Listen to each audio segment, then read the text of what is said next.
her phone with me because she's driving. So I gotta have my directions. Scroll some notes down. So because of so that, I don't overtalk you trying to find out my directions where I'm supposed to go Okay. to a very important date. All right.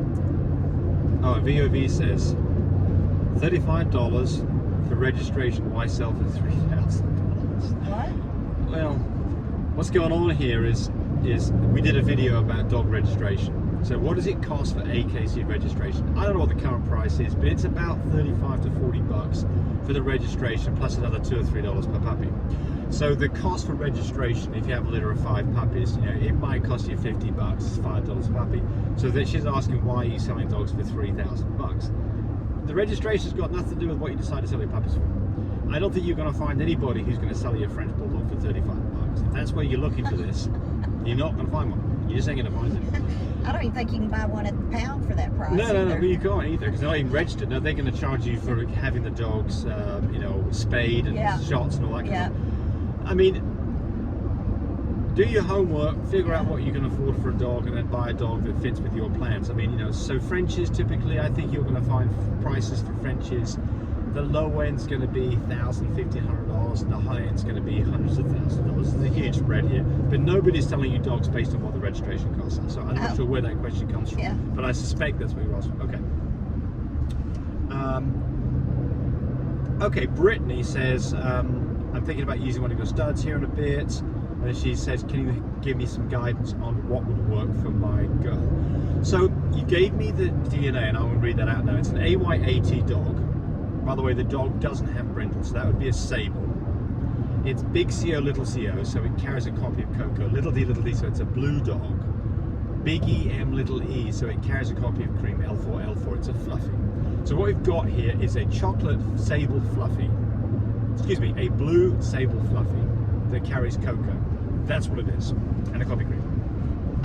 So I'm going to kind of go through the conversation the way that I'd go if you called me, because you've got to find out what your goals are, and that's going to decide what makes sense doggy-wise at our end. So we've got 5 full fluffy dogs and 1 fluffy carrier, and to me, if you're looking at the value of the litter, you've already got a full fluffy dog. You should be getting full fluffies out of that. I can guarantee that would happen if you used a full fluffy dog. If you use a non-fluffy dog, they're all going to be fluffy carriers. None of them will show the coat. So if you get fluffy carrier, what do you get, James? Some people will have that answer. You get a quarter full fluffies. You get a half.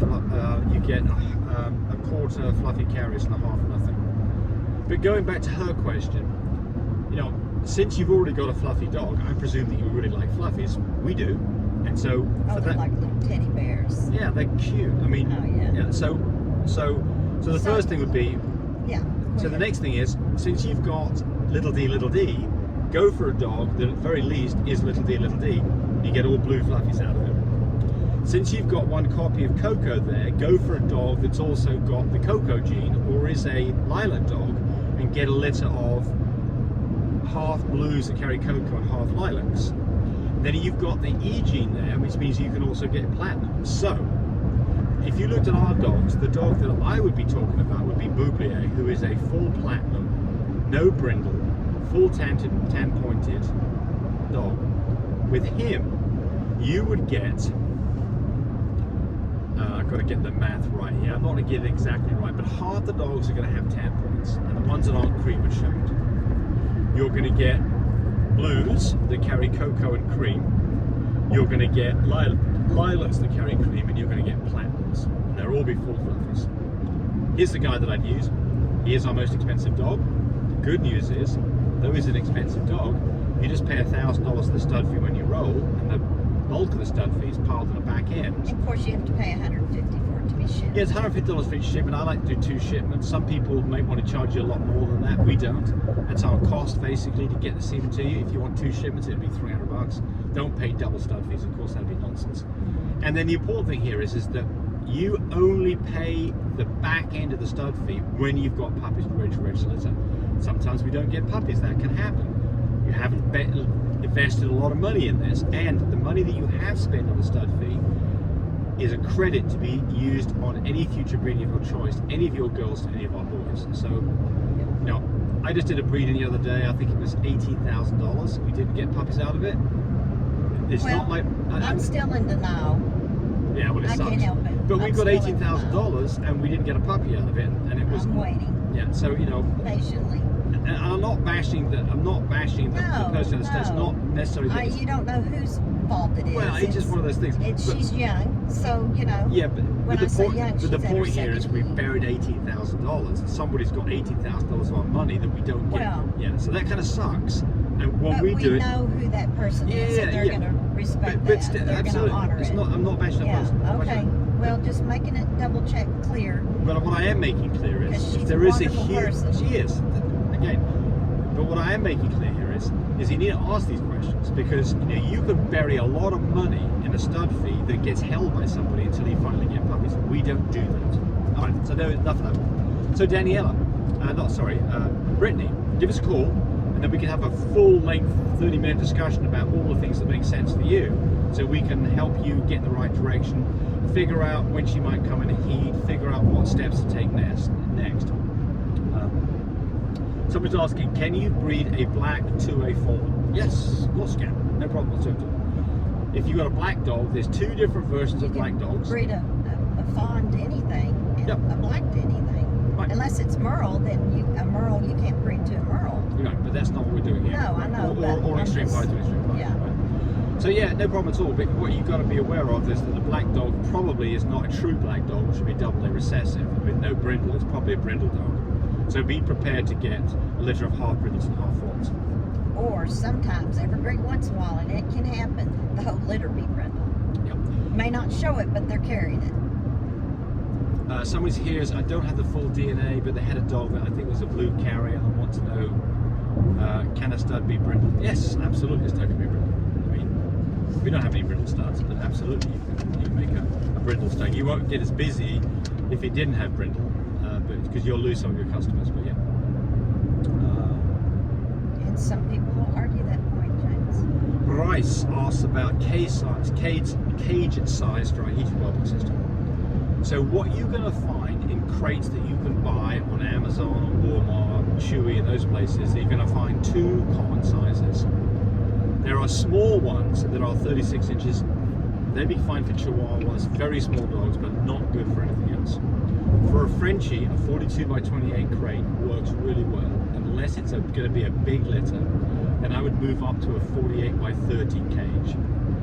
And that's also a good sized cage for dogs that are in that 60, 70 pound range. If you've got a 150 pound dog, that's too small. You have to go somewhere else for it. I like a double door cage, right, Tammy? Yes. Because? Yes. Well, it's great to use if you had to use either door. And it's great to get into and do cleanup.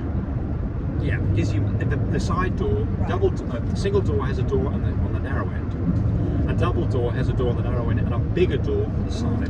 And I mean, and there's a video of Tammy inside a cage. I locked her up in there, and I would have had to. And I didn't mind it because I was with my baby. Yeah, you were with your babies, but I probably couldn't have stuffed her in through the front door. Not easily. James would have let me out when he got hungry because he needs me to fix him something to eat. That's right, exactly. But spend another $10, $15 to get your double door, and if you're in doubt, get the bigger one. It's not going to cost you any more for the heat tank. The bigger, what you don't want is you don't want a cage where mum can't turn around. That's definitely too small. And you don't want a cage that she doesn't have some room in there if she's going to have a big litter. And you don't want a cage that's huge where the puppies get lost. For instance, you can buy a 4 foot by 4 foot Easy Whelp or Dura Whelp. I wouldn't use that for a Frenchie. It's too big. Puppies get lost in it. You want puppies to be fairly close to mum. And the top of it's just open air. That's another whole issue there, isn't it? That's a good point. Because I like my cages where I can cover it up like a bird cage. Mama feels very protected when she first comes home from having a C-section. And, in case you've got other animals or people coming in and out of your house, it does not make that new mama nervous when she's with her new babies because she feels protected being covered up. So And you can leave a little crack opening there where she can get some air. and see outside. Yeah. Right. But she feels very safe with her Yeah, babies. so I think that's a good point because when dogs are kind of penned up in this blanketed kind of little cave, with her babies. With their babies, they do hear noises outside, and they, you know, any time that a dog hears a noise outside, their ears go up and they want to know what's going on, and they want to make sure that it's somebody they recognize. So that's why having an opening in it makes sense, so that she can kind of be aware of what's going on.